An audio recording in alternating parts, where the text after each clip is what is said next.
नमस्कार दोस्तों, मेरी एक और वीडियो में आप सभी लोगों का स्वागत है। आज की वीडियो में हम डिस्कस करेंगे फैक्ट्स इन इशू। देखिए, सबसे पहले फैक्ट्स इन इशू को डिस्कस करने के लिए, क्योंकि एविडेंस एक्ट में है तो आपको समझना पड़ेगा पहले फैक्ट क्या होता है। अगर आप फैक्ट को गूगल करें तो गूगल पर लिखा आएगा फैक्ट्स का मतलब होता है नोन, ठीक है, नोन थिंग्स जो पता है, ठीक है, या प्रूव्ड थिंग्स, ठीक है। तो नॉन थिंग्स, प्रूव थिंग्स मतलब आप उसको फैक्ट बोलते हैं, ठीक। अब कोई बोले फैक्ट इन इशू, ठीक है भैया, फैक्ट इन इशू क्या होता है इसको हम समझते हैं। जब भी किन्हीं दो पार्टीज के बीच में, ठीक है, जब भी कभी दो पार्टीज के बीच में कोई केस चल रहा होता है, ठीक है, तो एक पार्टी बोलती है कि इस बंदे ने ये किया है, ये फैक्ट है, ठीक है, इस बंदे ने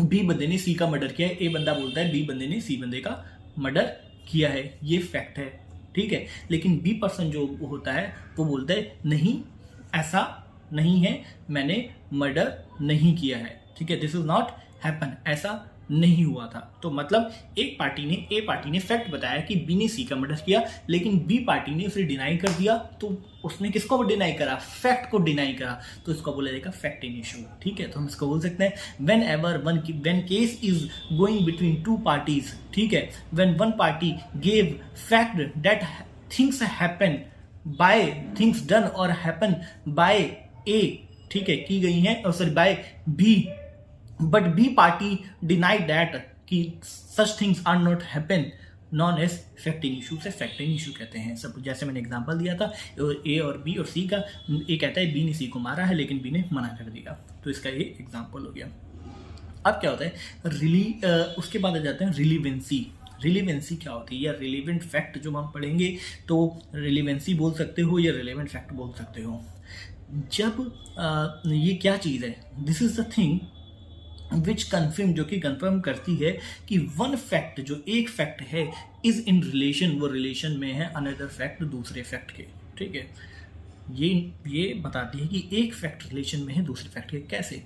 ए ने बोला कि बी ने सी को मारा है, ठीक है, बिल्कुल मारा है। यहाँ पे फैक्ट क्या हुआ? बी ने सी को मारा, ठीक, लेकिन बी मना करता है। लेकिन जब डी आके बोलता है कि हाँ जी मैंने इसको गोली चलाते हुए देखा था, तो मतलब एक रिलेवेंट फैक्ट, और ये तो डायरेक्ट फैक्ट हो गया। मतलब डी बोलता है कि मैंने इसको गन छुपाते हुए देखा था, ठीक है, या फिर मैंने इसको गोली मारते हुए देखा था। अगर गोली मारते हुए देखा तो तुम इसको डायरेक्ट फैक्ट बोल सकते हैं, ठीक है। और अगर वो बोलेगा मैंने गन छुपाते हुए देखा था, तो मतलब ये भी एक तरह का फैक्ट है जो कि मेन फैक्ट से जब मिल जाएगा तो उन दोनों को जोड़ देगा, ठीक है।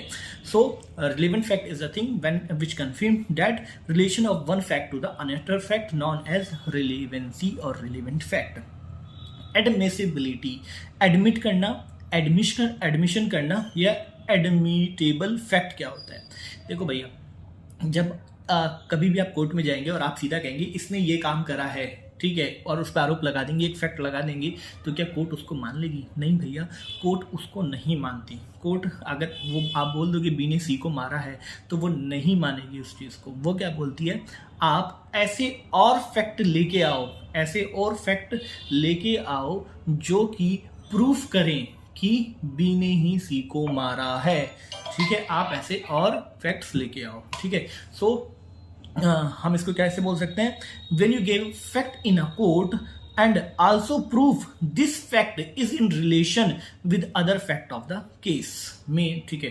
अब कैसे बोलेंगे आपसे? When you give one fact in a court, जब आपने एक फैक्ट दिया कोर्ट के अंदर और आल्सो प्रूफ, साथ ही प्रूफ किया कि ये फैक्ट जो है इज इन रिलेशन, वो रिलेशन में है विद अदर फैक्ट, दूसरे फैक्ट्स की, then only that fact will be admissible. तभी जो फैक्ट होगा, जो मेन फैक्ट होगा, वो एडमिसिबल होगा, या आपका जो दूसरा फैक्ट है वो एडमिसिबल होगा, नॉन एड एडमिसिबिलिटी। मतलब फैक्ट को एडमिट कराने के लिए आपको उसे दूसरे फैक्ट से उसकी रिलेवेंसी प्रूफ करनी होती है। तो मैंने आपको बता दिया एडमिसिबिलिटी क्या होती है। दोबारा से पढ़ लेते हैं। When you give one fact in a court and also prove this fact is in relation with other fact of the case, then it will be admissible in court only. जब भी कोई फैक्ट कोर्ट में दिया जाता है तो दूसरी party उसको चैलेंज कर सकती है। एडमिसिबल फैक्ट कितने तरह के होते हैं? एडमिसिबल फैक्ट दो तरह के होते हैं, डायरेक्ट फैक्ट्स, इसको आप डायरेक्ट फैक्ट्स बोल सकते हो, और हियरिंग फैक्ट्स। डायरेक्ट फैक्ट्स कैसे होते हैं? जब डी ने बोला कि मैंने बी को सी को गोली मारते हुए देखा था, तो ये हो गया आपका डायरेक्ट फैक्ट हो गया, ठीक है। और ये डायरेक्टली एडमिटेबल होते हैं कोर्ट में। Direct facts are always directly admittable in court. दूसरे मैंने वो क्या बोला था, एडमिशन फैक्ट कितने तरह के होते हैं, एक direct fact and hearing fact. तो हियरिंग फैक्ट क्या होता है, हियरिंग फैक्ट होता है जब आपने सुना सिर्फ, तो हियरिंग फैक्ट हुआ। तो hearing fact is not directly admittable. जो हियरिंग फैक्ट होता है वो कभी भी डायरेक्टली एडमिटेबल नहीं होता है until direct fact is not there. अगर डायरेक्ट फैक्ट नहीं है, वहां पे डायरेक्टली फैक्ट नहीं है, तो आपका जो दूसरा फैक्ट है, हियरिंग फैक्ट है, वो एडमिटेबल नहीं होगा। जब तक भाई ए ही नहीं बोल रहा कि उसने वो बोल रहा है कि उसने बी को देखा है सी को गोली मारते हुए, मतलब ये तो डायरेक्ट फैक्ट हुआ। बी को गोली मारते हुए देखा, बी ने गोली मारी, सी को ए ने देखा, तो ये हो गया डायरेक्ट फैक्ट, ठीक है। और तीसरी बात थी, डी ने बोला कि हाँ मैंने इसे गन छुपाते हुए देखा था। तो भाई जब तक डी के इस कहने से क्या फर्क पड़ता है कि उसने गन छुपाने से देखा था, जब तक डायरेक्ट फैक्ट ही नहीं है। जो ए ने स्टेटमेंट दिया वो है ही नहीं वहां पे, ठीक है। तो hearing facts will be admissible only when direct fact will be there. Hearing fact only be relevant if direct fact is not there.